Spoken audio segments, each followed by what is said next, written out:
Well, I could tell you one great story. We were doing Don't Fear the Reaper on the 10th floor of the record plant, and Kiss was working on Studio A on the first floor. And Blue Oyster Cult had a gopher, a guy by the name of Ronald Binder. And Ronald, he was a gopher. He was born to be gopher. And he went out to get some stuff. And on the way back in, there was a crowd outside of the studio. And they all yelled, "Are you with Kiss? Are you with Kiss?" And he got offended because he was, loyal to Blue Oyster Cult. And he got into a big scene, and he said some things he maybe shouldn't have said.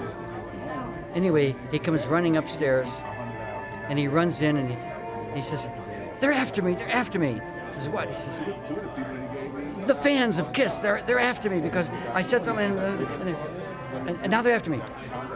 And suddenly, he goes out, and he comes running back, and he says, they're out there.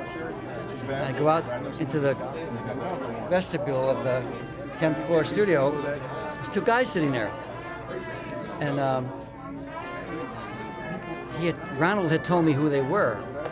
And I said, you must be Gene Simmons, and you must be the goon. And he looked at me, like that. And I said, "What do you want?" I'm in the middle. And Ronald Binder is hiding behind me. He says, "What's the problem here? I'm trying to run a session." And Gene was like such a gentleman. He said, "Oh, I'm sorry. I didn't know. It's just that there was a problem downstairs and this and that. And we just wanted to straighten it out." I said, "Ronald, apologize." And he comes out and he apologized and made it all straight. And I shook hands with the goon, and I shook hands with Gene. Go back into the studio. About 20 minutes later, door opens up in the control room, and here comes this big bushel full of chocolate kisses. With a note, "Sorry to intrude, didn't mean to intrude." And so we sent like 24 oysters dyed blue to them downstairs on the first floor. It was fun. It was really fun.